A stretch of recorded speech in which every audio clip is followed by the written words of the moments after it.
Hi there everyone, it's Andrew here from SACS, and we are running a webinar now on evidence-based recruitment.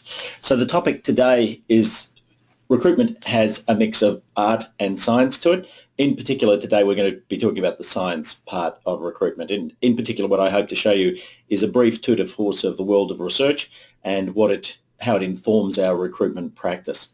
Now, to address this question, what we're going to be doing is dealing with a number of different topics. We're going to be talking about psych testing. We're going to be talking about job definition. We'll provide information on candidate attraction in the presentation if you want it. We don't really have time to deal with that in detail today in this form of presentation. We'll also be giving you some information on interviewing techniques and on reference checking. And so and we'll touch on the question of biodata scoring. But those are the objectives that we'll be covering off today. So one of the things that I think we have to consider is how predictive, how effective different recruitment methods are. And there is decades of research on this topic. And the way that this research is conducted is typically people are assessed on a range of different things. And then after you hire them, you come back, let's say, a year later, and you get measures of success and you get measures of failure. So the model is you test people, you hire them, and then let's say a year later you go back and you find out whether these people have been successful or not. And the methods to assess whether they've been successful or not can be quantitative, such as things like, let's say if they're in a revenue generating role, you add up the number of dollars that they've billed. If they're in a lawn mowing role, you add up the number of hectares of lawns that they mowed. But they can also be qualitative, and quite often these things are assessments of ratings from the person's boss.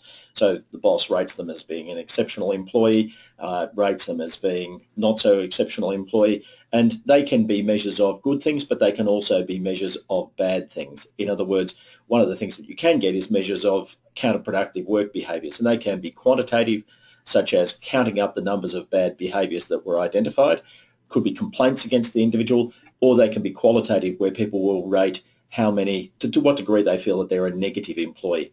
Now, the interesting thing about all of this research is that the things that predict good things are sometimes the same as the things that predict bad things. So the things that predict productivity can be the same as the things that predict counterproductive work behaviours, but sometimes they can be quite different as well.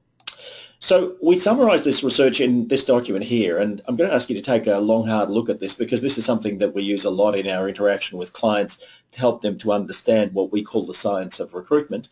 And so this thing I call the league ladder of recruitment predictiveness. That's not what it's called in the research. And in fact, two guys by the name of Robertson and Smith in 2001 built the first version of this. Actually, it wasn't the first version. It's been done a number of times. But in 2001, what they did is they summarised many, many hundreds of pieces of research into recruitment methods. Now, and they were all done in the methodology that I just described. They were all done by hiring people, assessing people on a range of things before they got hired, and then coming back and seeing whether that person was successful or not.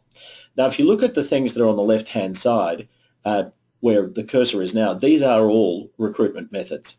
And so you've got things like age, graphology, years of education, and I will talk you through these as we go, cognitive ability and integrity at the top, and a whole bunch of stuff in the middle.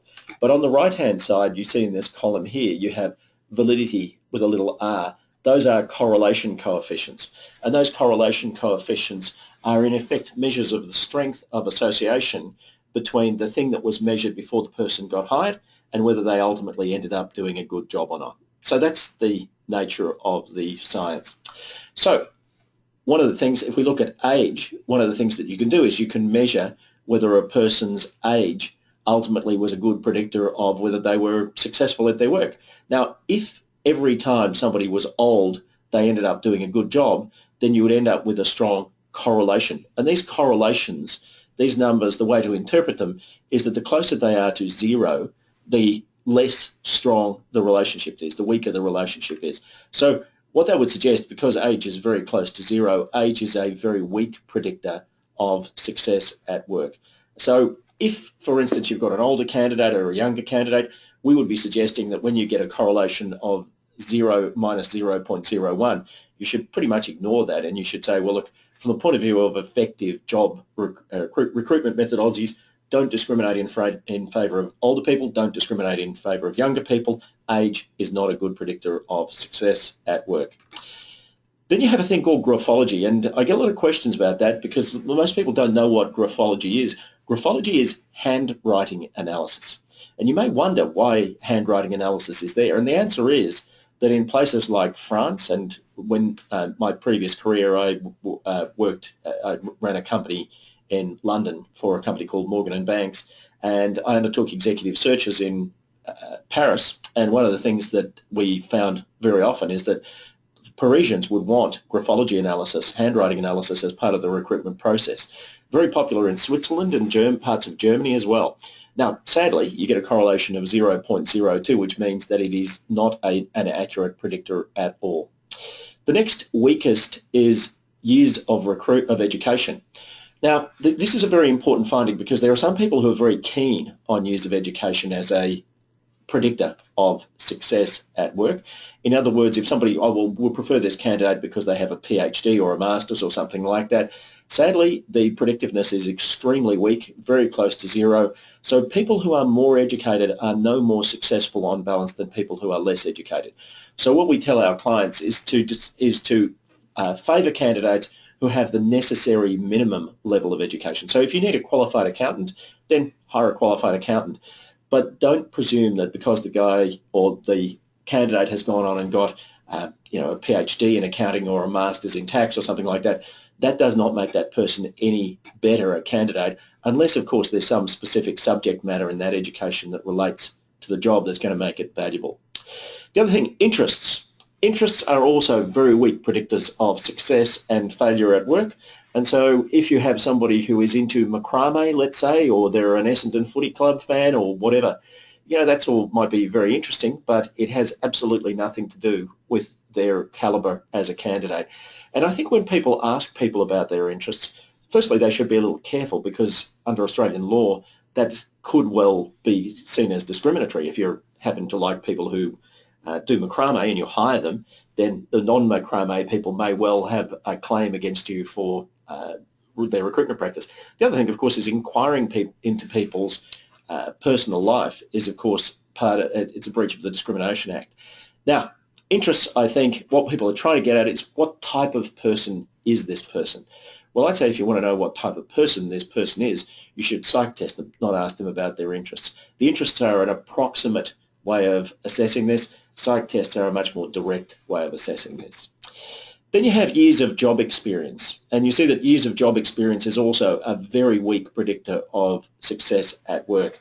And one of the things that can really surprise some line managers, because they think, well, look, this person's got 10 years experience, this person's got 5 years experience, that makes the person with 10 years experience a better candidate. Well, no, it doesn't. And in fact, I always wonder if a person's got 10 years experience, do they really have 10 years experience, or do they have 1 year of experience 10 times over? So the essence of all of this is that we're really saying that job experience, the amount of job experience is a very weak predictor. So you see where we're going with this. We're really saying ignore the things that are at the bottom of the table and place a stronger emphasis on the things that are at the top of the table because they can be demonstrated to be better predictors of success and failure at work. You see, the next one up is references. Now, I know that a lot of people love reference checks, and I know that a lot of people consider them to be open quotes, objective, close quotes. Reference checks are, of course, not objective at all. They're highly subjective. And just to take the accuracy of reference checks from a recruitment point of view, you see this figure 0.26, that's a correlation coefficient. So it's not a percentage accuracy figure, but you can convert it into a percentage accuracy figure, and simply all you have to do in order to do this is to square it. You take 0.26 and you multiply by 0.26, and what that comes out is somewhere pretty close to 0.07. Now, what that means is that reference checks are 7% accurate. Isn't that an interesting thought? 7% accurate. Another way of looking at this is 93% wrong. So years of job experience, references, very weak predictors. A couple of things I'll suggest that you might like to bear in mind about reference checks. One is that, of course, one should never take the reference list of a candidate. One should tell the candidate who you want to reference check. And a good rule of thumb is their last 2 to 3 bosses. Now, obviously, sometimes they can't give you their current boss because of confidentiality reasons. Totally accept that. But you shouldn't accept a reference list from a candidate. You should strategically decide who you want to reference check. And I might also suggest that if the job is a leadership role, you should reference check them, the person with subordinates.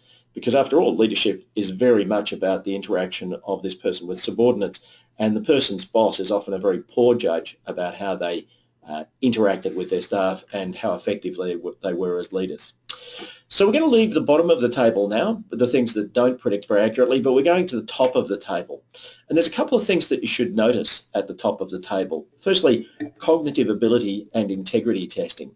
I suppose one of the things that I would say is that, okay, cognitive ability and integrity testing, cognitive ability in structured interviews, cognitive ability in work sample tests, cognitive ability. You'll notice that the top 5 or so are all have some element of testing in them. And this has been something that's been described described very often in this kind of a process, that testing is far more accurate than interviews. And one of the reasons that testing is far more accurate than interviews is because we know that there are a whole range of biases which apply to human beings. Human beings are biased. I am biased. And I don't have any problem admitting that I am biased, because I don't know how to put this to you, but sadly you are too. We are all biased. And we're biased by things like, there's been a lot of research into bias, so I'll just mention a few of them. There's a thing called the status quo bias. Now, I reckon you've seen the status quo bias. The status quo bias is when people tend to want to recruit in their own image, or they've tended to recruit certain types of people to certain roles for decades, and they want to continue to do that. This is a sort of job that must be done by a social worker. This is a sort of job that must be done by an accountant. This is a sort of job that must be done by a salesperson. If you look at the truth of those matters, sometimes people who come from a totally lateral background can be the best candidates because they bring a totally fresh perspective. So, status quo bias. There's also a thing called the confirmation bias. And the idea of a confirmation bias is, if I look at somebody's background and they go to a school that I really like, they went to a school that I really like, confirmation bias tends to cause me to see everything subsequent as affirmation of that initial conclusion. Oh, this is a good person because she went to Monash University and I went to Monash University. Then every single thing that comes up, oh, that's good. So confirmation bias is something where we form an early conclusion and then we continue with that bias. And the final bias I'll tell you about, but there are scads of them. The final bias I'll tell you about is a thing called the false consensus bias. And the idea of the false consensus bias is, if I think something, everybody else is going to think exactly the same thing. So the idea of the false consensus bias is where, if I don't like this person, I then conclude that they're not a culture match, because if I don't like them, nobody's going to like them. Now, I think you might have seen all of these biases at play in the recruitment process. As I say, there are plenty of them, but those sorts of things are affecting people's judgments, and that's why psych testing proves to be a very accurate method of recruitment. It's said that the planes of the future will be flown by a person and a dog, and the purpose of the dog will be to bite the person if she touches any of the controls, or he touches any of the controls for that matter. The idea is that instruments are far better than people for making judgments. I suppose it's a bit like if you were driving around in your car, would you look out the window and say, well, I think I'm going 90 kilometres an hour, or would you look at the speedometer? Probably you'd look at the speedometer. Anyway, so things at the top of the table: cognitive ability and integrity. Some of you may not have heard of integrity testing, and I'm going to talk a bit about that as a method of recruitment. It's an incredibly powerful method of recruitment. Integrity testing is a way of judging whether a person is likely to undertake negative behaviours like bullying or harassment or theft or that kind of thing. Cognitive ability, that's measuring the person's IQ score. Structured interviews. I'll tell you before we finish about the difference between structured and unstructured interviews. There's a particular form of competency analysis that causes you to be able to get from, you see that we've got interviews here which are called unstructured interviews, 0.35, so that makes them about 12% accurate. Now, just writing some questions doesn't get you to be a structured interview. The really structured interviews, the most effective ones, are in fact ones where you have a competency analysis with behavioural interview questions asked, and that can get you from 0.35, which is about 12% accuracy, to 0.51, which is about 25% accuracy. If you do everything that you possibly can that I'm going to recommend at the top end of this table, you probably get about 0.7, which is 50% accuracy. That's way better than chance. And so if you're recruiting on age, you really just, it's a pure fluke whether the person works out or not. If you're 50% above pure fluke, then you're way ahead of most organisations, because most organisations are really around about the 0.35 to 0.4 mark. So let's say about 12 to 20% accuracy in their recruitment methods. So let's talk about some elements of psych testing. And in fact, I ran a real live version of this yesterday, and everybody had a squillion questions about psych testing and how it works and so forth. I'm going to talk about a couple of other things like interviewing and in particular job definition, because I think the job definition has a massive impact on people's accuracy of their interview process. And one of the things that I will say is that I think that job definition in general is not done that well out in the big wide world, but I'll get to that point. Cognitive ability testing. Why do people test cognitive ability? So this is called aptitudes, it's called IQ, it's called, what else? It's called mental ability sometimes. It's how smart you are. The smarter you are, the more quickly you're able to do things. So we have a correlation between cognitive ability and speed of doing things. So people who are really smart are people who can do things quickly. Okay? Now, what that means is that if I give somebody a certain amount of work to do, if they've got a high IQ, they're actually going to do that quicker, but also with less stress than somebody with a lower IQ. So IQ is really helpful in terms of getting through work quickly and getting through work effectively. The second element that IQ gives you is power, and that's, we're talking about problem-solving power here, the ability to take a walnut and crack it, the ability to see a range of different possibilities and to choose the right possibility. So you may know that there are certain people that you tend to go to regularly to get help with problems, and you may well find that those people have higher IQ because they have problem-solving power, and that helps them solve those problems. Then the third characteristic of IQ is a thing called trainability, and trainability is the ability to learn things. People with higher IQs learn things more quickly and retain them more effectively. So trainability is a really useful characteristic. The Americans have the term quick study. This person is a quick study. So if people with higher IQs tend to have the ability to pick stuff up and retain it more effectively. I have a client that uses the expression overnight amnesia. And what overnight amnesia is where somebody trains somebody to do something, they go back the next day, the person's forgotten it, and they have to train them all over again.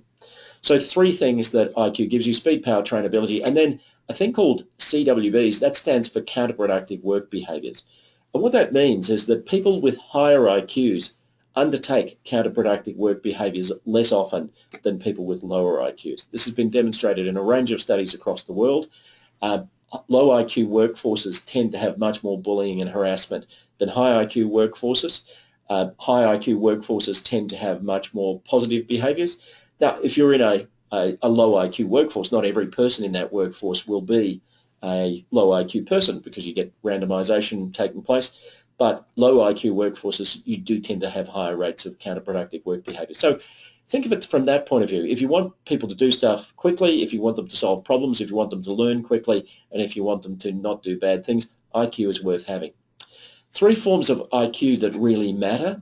The first is just, you can do this without having to out yourself. Show of hands, all of those of you who are in jobs which require communication. Now, I can't see, but I think that a number of hands would have gone up then. And I mean, ultimately, verbal reasoning, which is the ability to use words effectively, that's a really key capability, and that's why many recruitment processes put a big emphasis on verbal reasoning.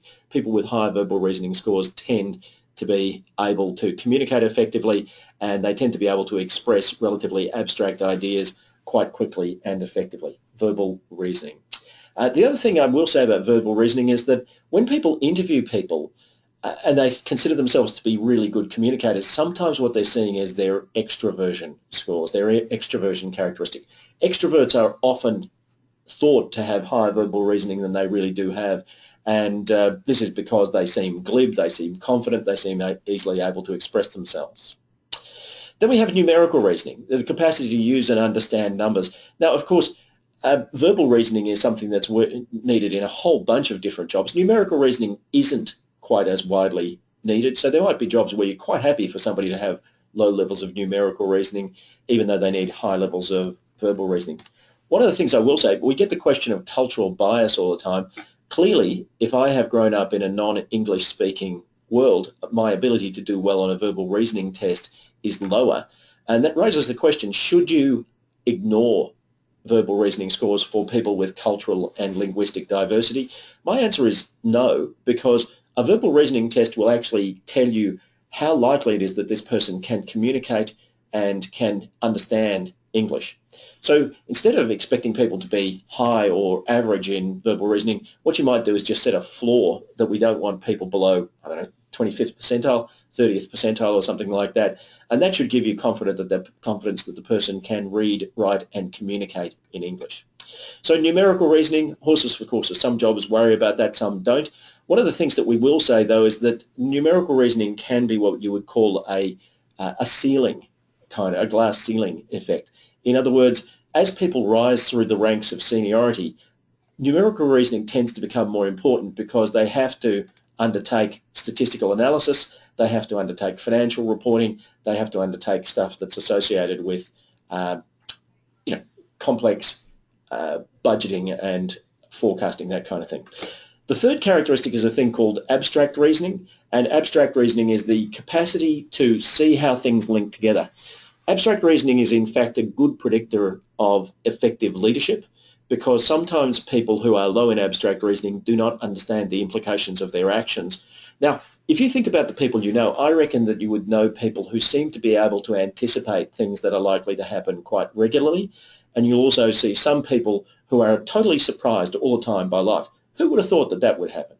That's low abstract reasoning. The people who can anticipate what's likely to happen tend to be people with higher abstract reasoning. So abstract reasoning is a very good predictor of people's ability to relate to complex issues. And when we talk about strategy or tactics, people with higher abstract reasoning tend to do that far better than people with lower abstract reasoning.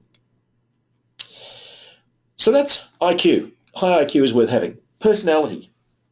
I'm just going to talk you briefly through some key personality characteristics.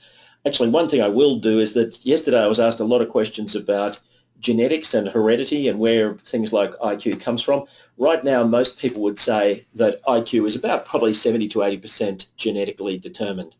Personality, probably 60 to 70% genetically determined. I mean, you'll get arguments on this. I think probably 70. Some people will say as low as 50. But in any event, we'll all agree that there's a strong genetic component to personality and IQ. And we know that because identical twins that grow up in the same family versus identical twins that have been separated at birth and never seen each other, they seem to have pretty similar correlations in their IQ and personality scores. So even though there was no nurture effect, they have pretty similar personalities. And if you read stuff about twin studies, it's kind of spooky how identical twins who have never seen each other, quite spooky about how they can dress similarly, they can have similar handwriting, they can have similar preferences. I even saw a TV show which showed two people who'd never met each other, two ladies, one grew up in Australia and the other grew up in England, and they both went swimming, and both of them had this strange way of getting into the water backwards. They backed into the water because it was cold, you see, and they felt that was the most comfortable way to do it.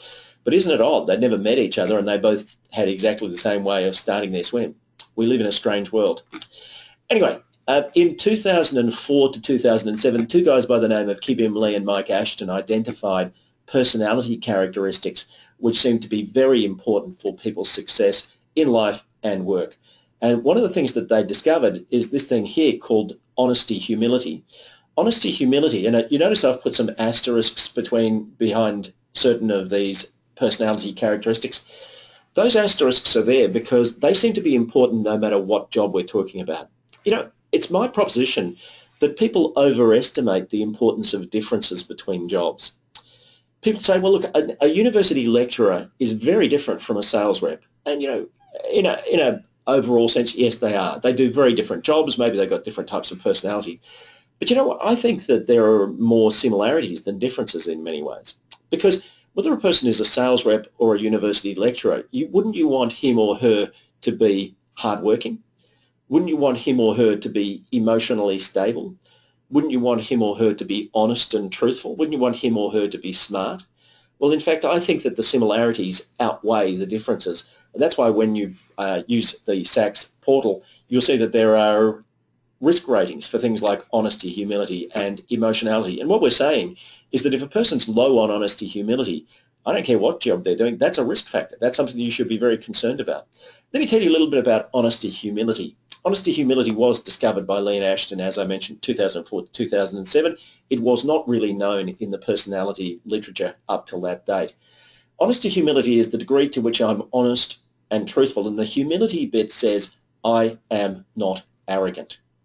And it turns out that there's a link between arrogance and honesty, and the link appears to be that arrogant people have an enormous degree of difficulty in being honest and truthful and trustworthy. So honesty, humility has been shown to predict a whole bunch of useful things in life generally, such as how likely you are to go to jail. People who are low in honesty, humility go to jail far more often than people who are high in honesty, humility. So that makes it something that's worth testing. But in studies that we've done in partnership with Deakin Uni and Monash Uni, we've discovered that honesty, humility is a very good predictor of things like bullying behaviour, harassment behaviour, theft, that kind of thing. Honesty, humility is a good predictor of counterproductive work behaviours, in other words. Second is emotionality.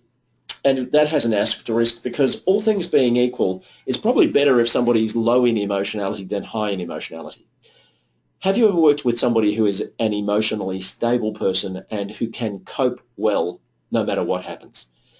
You also might have worked with people who are very emotional and who seem to get very upset very easily. I'll leave you to conclude which of those two you would prefer to work with. But when people are high in emotionality, what that means is that they are the sorts of people who tend to get upset easily, and they are also the sort of people who tend to like to talk about their emotions rather than focusing on solutions. So low emotionality is good for most jobs. The other thing, of course, is that high emotionality is coupled with the degree to which somebody senses pain and discomfort in their day-to-day life. The next personality characteristic, you'll notice that this doesn't have an asterisk, and that's extroversion. There are some jobs where it's better to be an extrovert, and there are some jobs where it's better to be an introvert. An extrovert is somebody who tends to like people, tends to be interpersonally confident, tends to be action-orientated, and tends to be chirpy and cheerful. So that's great if that's what the job requires, but there are some jobs where it requires people to be thoughtful, strategic, quiet, deep thinking, and extroverts are not as good at that kind of thing as introverts are. So that's why it doesn't have an asterisk. Horses for courses. The next personality characteristic is agreeableness here. And agreeableness when it's high means approachability. But when it's low, it means angry, difficult, cranky. Now, again, you can make your own decision about who you'd prefer to work with. But for those of you who are associated with anything to do with customer service or, let's say, caregiving, we know that low agreeableness adds up to a psychological characteristic called trait anger. And trait anger is a good predictor of bullying behaviour. When people are low on agreeableness, they're much more likely to bully and harass people because they're angry with them. So agreeableness gets an asterisk. Now, you may not want every job to be off the charts on agreeableness, and so because that would suggest that people are so approachable and kind that they just can't do anything that's confronting. But you certainly don't want people low on agreeableness, or you're going to have cranky, difficult people. The next one with an asterisk is conscientiousness. Conscientiousness is the degree to which somebody is hardworking, committed, well thought out, well planned, strategic. Conscientiousness is the degree to which somebody is going to keep trying if things get tough. And so conscientiousness is an excellent predictor of success at work in its own right, and it's also a predictor of failure at work. People who are low in conscientiousness tend to do more bad things to their organisation in particular. You know, they tend to take sick days when they're not really sick, let's say, but conscientiousness is a predictor of success and failure at work, and that's why it gets an asterisk. So again, I don't care whether you're a sales rep or a university lecturer, we want a conscientious version of that rather than somebody who is not that way. Finally, you see openness to experience. Openness, as it's called shorthand. Openness is the degree to which I am keen to embrace new ideas and to do things new ways. Now, you all know that there are people who are very open-minded and some who are really quite set in their ways. In fact, that doesn't get an asterisk because it depends on the job. So if you're an auditor it may not be necessary for you to be very open-minded. And when we psych test auditors, we often find that they're not the most open-minded people. On the other hand, if you're going to be a researcher, and we've psych tested many university researchers, you find that they tend to be very high on openness, which suggests that they are very broad-minded, they can see possibilities. So if we move to the next slide, I showed you the 6 factors of the hexagon: honesty, humility, emotionality, extroversion, agreeableness, conscientiousness, openness to experience. But you'll notice that under each of the 6 factors, so the big things are called factors. Underneath each of the factors, there are these 4 small things. These are called facets. And these facets tell you the components of each of the factors. So honesty, humility is made up of sincerity, which is to do with truthfulness, fairness, which is not trying to cheat, greed avoidance, which is not being greedy, and modesty, which is not being arrogant. You see emotionality, fearfulness, anxiety, dependence, sentimentality. You get the picture. These are sort of small components that add up to the bigger component. I get asked a lot about resilience. Let me tell you what resilience is in a psychological measure sense. Resilience is low emotionality, because that means I'm not easily upset. Resilience really is I can cope. No matter what curveballs life throws me, I can cope. And people who are highly resilient tend to be people who are low in emotionality. So look for that if you're looking for resilience. Another question, another thing that resilience, another component of resilience is conscientiousness. And people who are low in emotionality and high in conscientiousness tend to be highly resilient. People who are high in conscientiousness are the sort of people who will keep trying. They'll be well structured. They'll be well planned. And the final component of resilience is extroversion, but particularly with an emphasis on this thing here, liveliness.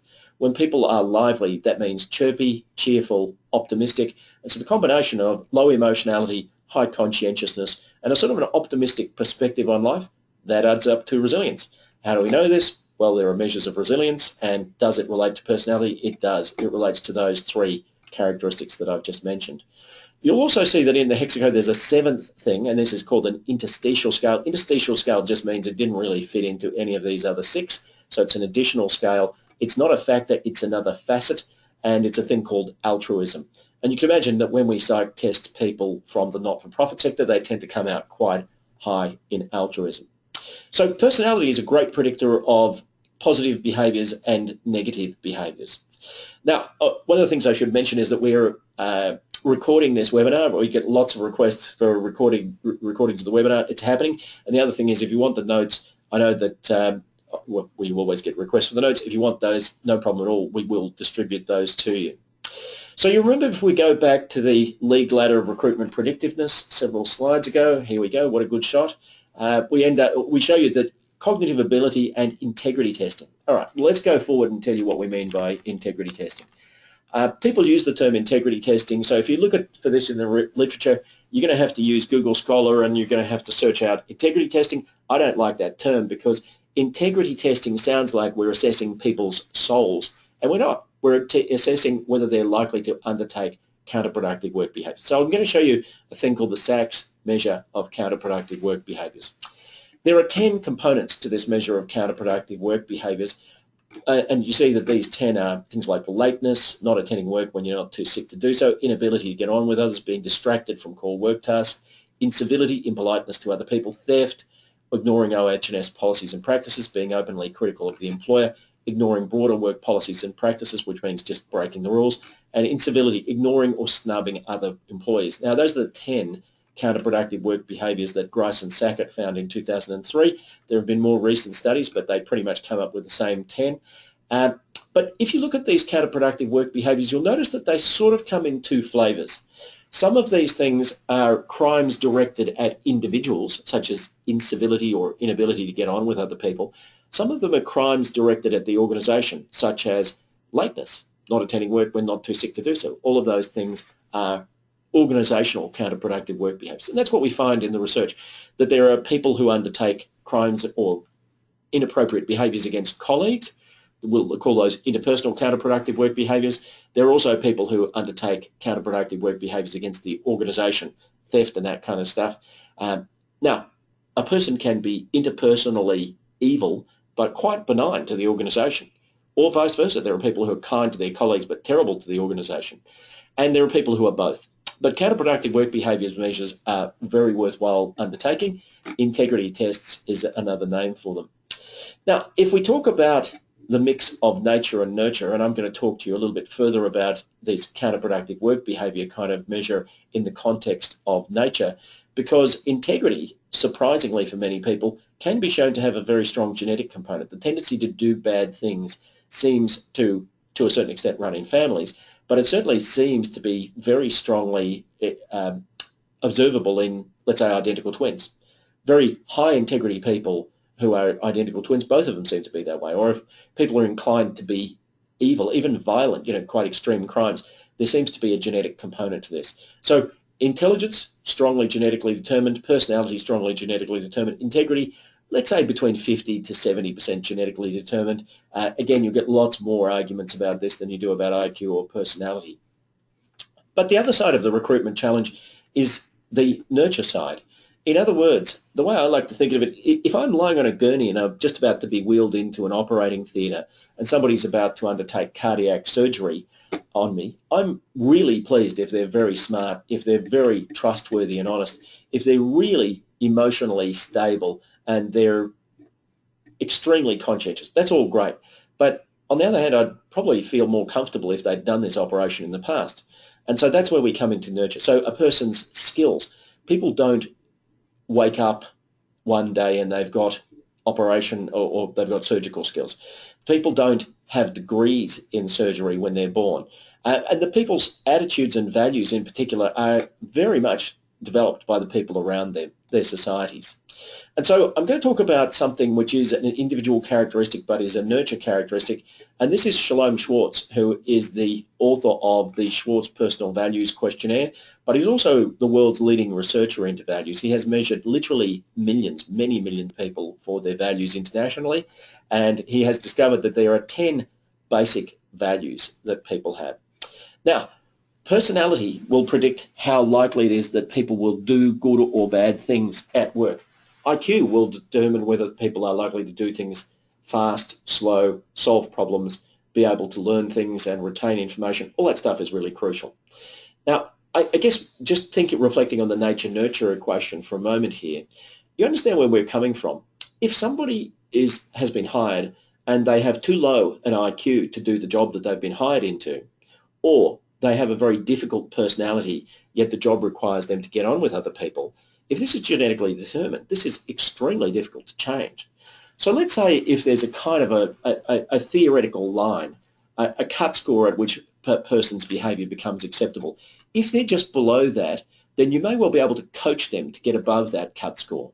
But if, on the other hand, the person is a long way below it, then it may well be nigh on impossible to get them above the cut score. Now, values do not predict good and bad behaviours anywhere near as effectively as personality and as personality and IQ. And personality and IQ in combination to predict counterproductive work behaviours will give you pretty much 50%, a 0.5 correlation, which is about 25% accuracy. Values seem to give you about 17% accuracy. Sorry, not 25% accuracy, about 50% accuracy.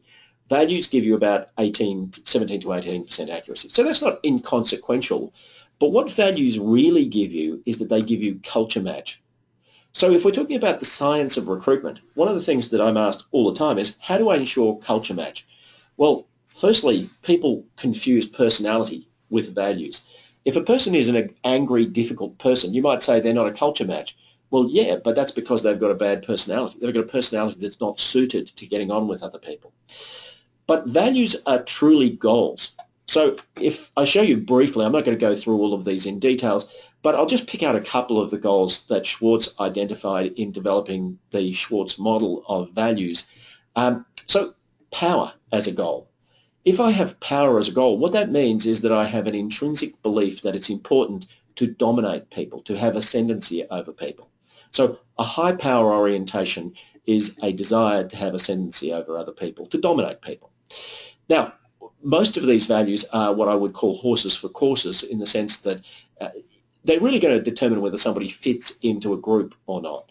But power, I'm going to say, for most purposes, lower power is better than high power. There are really two of these that you would say could be considered to be good or bad. And the reason that high power is bad is because do you really want to hire people who want to dominate other people? Also, people who are power seekers tend to be somewhat self-centered rather than centered on the values or on the benefits of the organisation. The second, which you could say is either good or bad, is a thing called conformity. And people think, well, conformity, isn't that a bad thing? Well, in fact, no. Let me define what conformity means.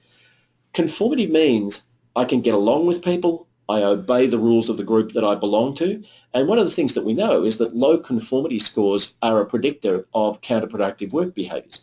In other words, where people are kind of radical, they don't care about the rules, they don't care about offending people, in other words, low in conformity, they're much more likely to undertake negative behaviours than people who are high in conformity. So now these are goals. So what it means is that if I'm high in conformity, whether I'm at work or at home or whatever, if I'm high in conformity, I believe that rules are important and I believe that we should all follow rules. If I'm high in power, it means I believe I want to dominate everybody. Then I'm going to do that down the footy club, or I'm going to do that in the pub on a Friday night, or I'm going to do that in my family. A bunch of other values. Now, universalism is a really interesting one because we deal with organisations that are in the not-for-profit sector and we deal with organisations that are in commerce. Probably one of the biggest differences between not-for-profit and commerce organisations is this value of universalism. People who are high in universalism are people who want to make the world a better place. And so they typically have a social justice orientation or they have an environmental sustainability orientation. That's what gets you a high score in universalism.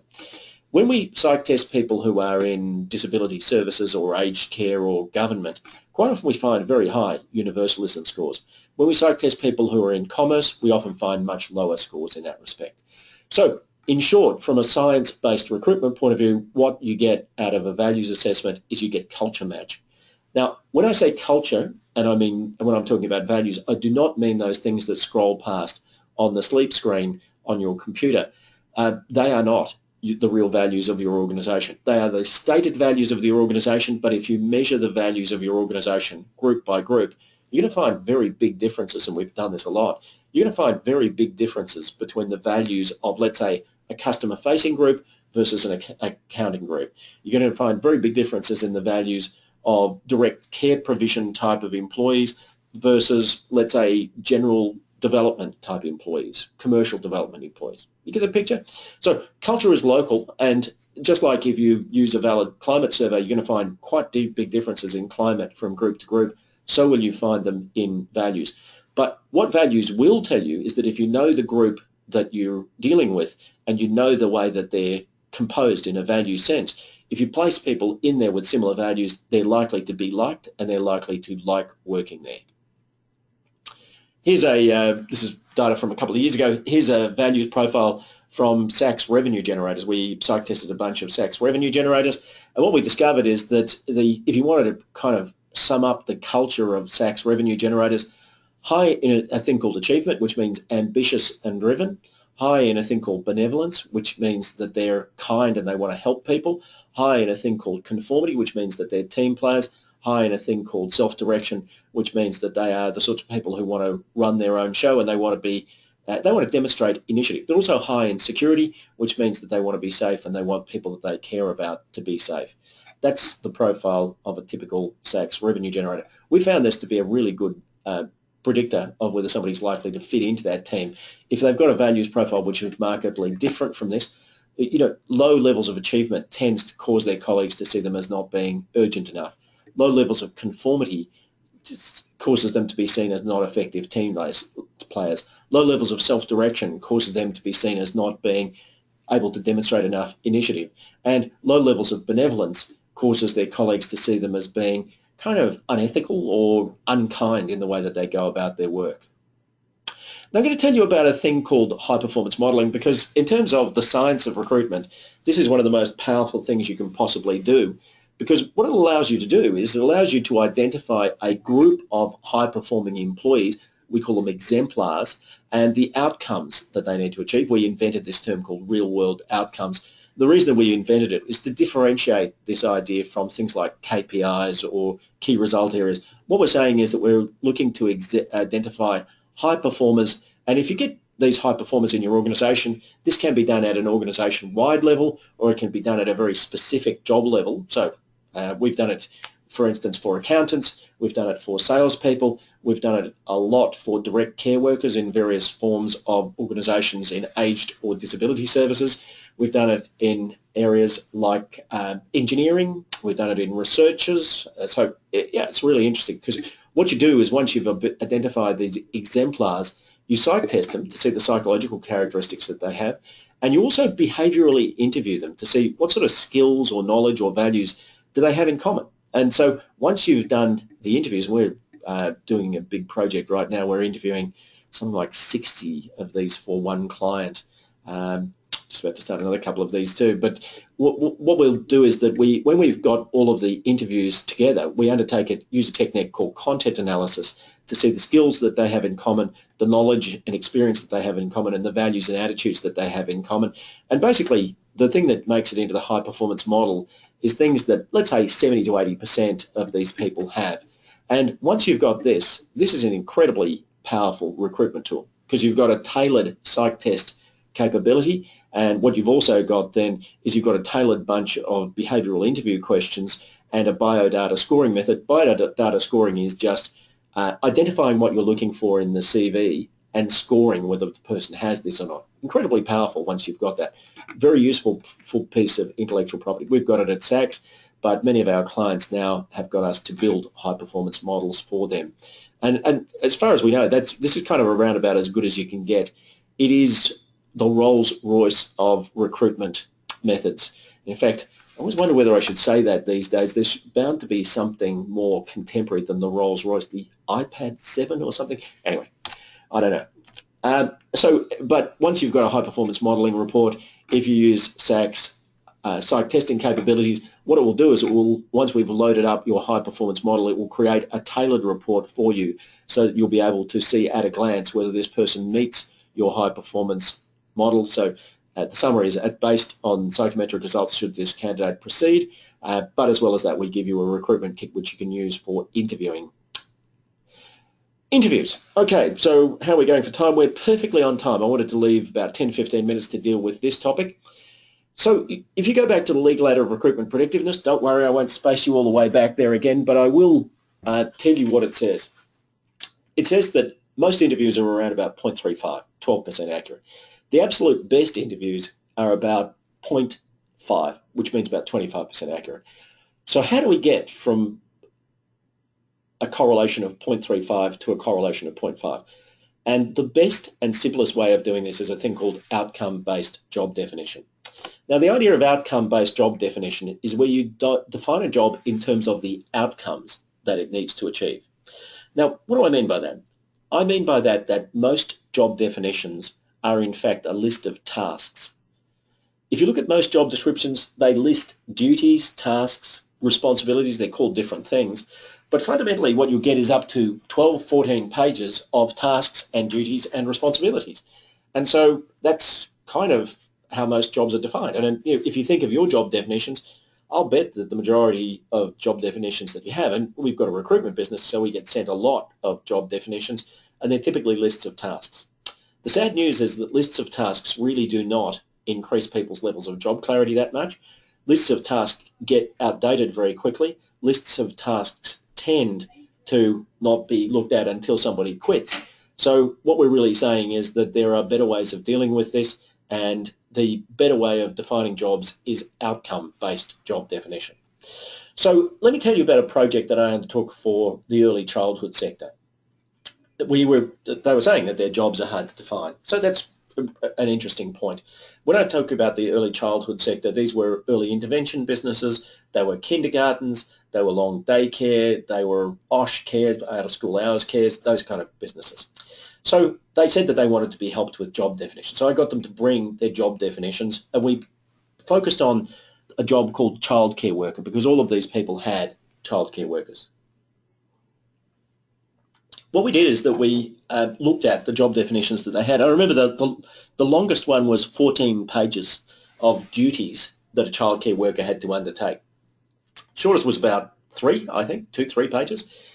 Anyway, what I asked them to do is there were 70 of them in the room, and I asked them, look, let's put all of these pieces of paper to one side, and let's just think, if this childcare worker really does their job well, what is it that they will achieve? What changes in the real world? What are the outcomes of doing this job well? And it came down to pretty much 4 or 5 things. Thing number 1, happy kids. Thing number 2, happy parents.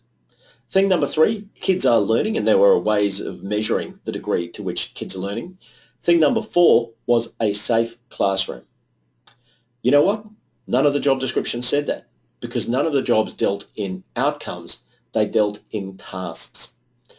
Let me just tell you the psychological differences between a task-based job definition and an outcome-based job definition. Imagine for a moment that you had the misfortune of working for me, and I determine your job by giving you a list of 20 tasks that you might do. Well, 14 pages. Let's give you a list of 300 tasks. Now, we'll keep it digestible. Let's say 20 to 30 tasks. If I brief you to do your job using a list of 20 to 30 tasks, I reckon I'm sponsoring an atmosphere of compliance in you. But if I define your job as, let's say, 4 or 5 outcomes, and we agree this, and particularly if these outcomes can be measured. So in aged care, we have, again, happy families, happy resident in a residential aged care setting. You have quality measures. You have things like compliance, those kind of things. Now, very often the jobs are defined in terms of tasks that should be done to enhance the happiness of people. Well, my attitude as a psychologist is, why don't you just measure whether people are happy or not? Outcome-based job definitions are really important. Now, just to use a couple of internal corporate type roles, let's talk about HR people. I've almost never seen an HR job description that says your job is to make your internal clients happy. But when you think about it, isn't that what every HR role needs to do? Think of accounting jobs. If you're an accountant, yes, you've got to produce the typical terminology is accurate, adequate, and timely reports. Of course you've got to do that. But don't you also have to keep your internal clients happy, satisfied that they're getting the support and advice and guidance from you that they need? So what I'm saying is that if you define jobs in terms of outcomes, it's going to be a new thing, because I've taught a lot of organisations to do this, and when people first start doing it, it's a little bit weird because they're used to just writing down all the things that people do. But defining a job in terms of outcomes makes it way easier to recruit.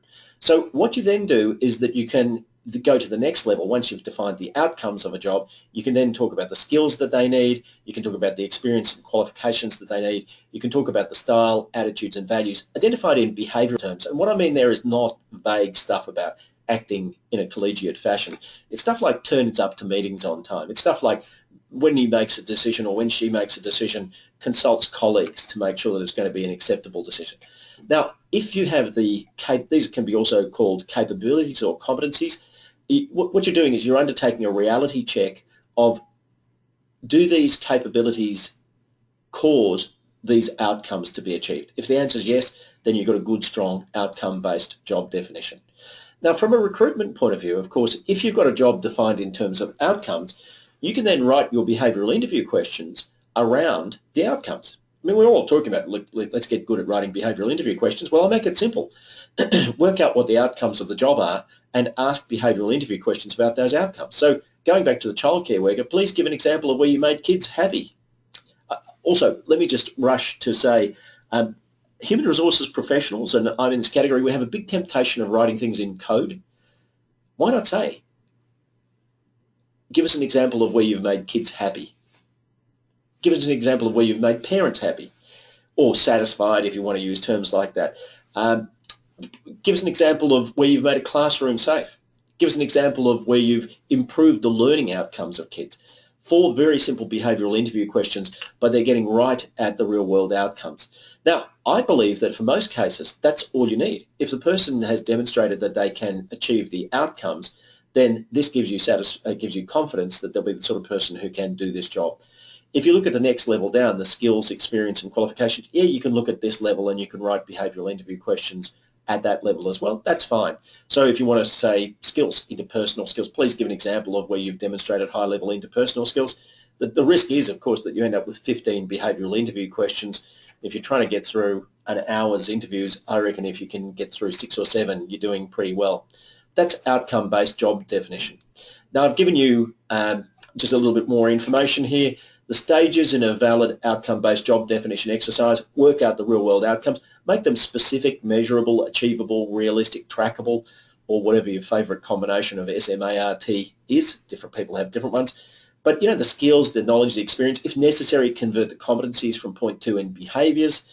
The above is always necessary to define a job. Forget lists of duties. So we've defined many, many jobs. And in fact, in our executive recruitment practice, this is the only way we've defined jobs. I mean, we have made literally hundreds of placements based on outcome-based job definition. But the thing that you need to know is that if you want to get your recruitment efforts to be more accurate from an interview point of view, it all starts with a valid outcome-based job definition, and from there what you need to do is to write behavioural interview questions around that outcome-based job definition. So the science of recruitment, one of the things that I will encourage you to do is that I'll encourage you to keep hold of the, let me just see if I can get back to it without wasting too much time. This is great TV, isn't it? You can see why I'm not on TV. Here we go, Legal Ladder of Recruitment Predictiveness, page 4. Look, this is just a really good thing to have conversations with line managers about. So somebody, hey, but this person, you're saying these psych tests are bad, but I spoke to these referees and they say that they're fantastic. Well, 7% accurate versus close to 50% accurate. That's the comparison. So I'd be suggesting if you want to have an evidence-based recruitment process, what you need to do is to aim to include as many as possible of the things at the top end of the table and as few as possible of the things at the bottom end of the table. Now, I'm not saying don't do reference checks. I have seen situations where reference checks have yielded very valuable information. From a governance point of view, as much as anything else, it's worth doing. But a couple of things. One, I already mentioned, don't use the referee's reference list. Tell them who you want to reference check with them. Of course, get their permission, otherwise you're violating the Privacy Act. But the second thing is that you really should ask referees exactly the same behavioural interview questions that you've asked the candidate, because they're sort of harder to fake. People can't give a kind of what we would call a halo statement. Yes, they're good. Yeah, I'd rehire them. Yeah, they were helpful. I mean, please give us an example of where this person has managed staff in multiple sites and what happened. That's a way better reference check question. Do you think this person's a good leader of staff? Rate their leadership out of 10. Oh, well, 8. Okay, can you tell me an example of where they've led staff in multiple locations effectively? Much more difficult question to sort of just give a fob-off type of answer. So that's really what I wanted to say to you today about evidence-based recruitment, and I'll finish with the statement I often make at the end of these types of presentations. May your next hire not be a psychopath. Thanks very much for listening. Have a great day.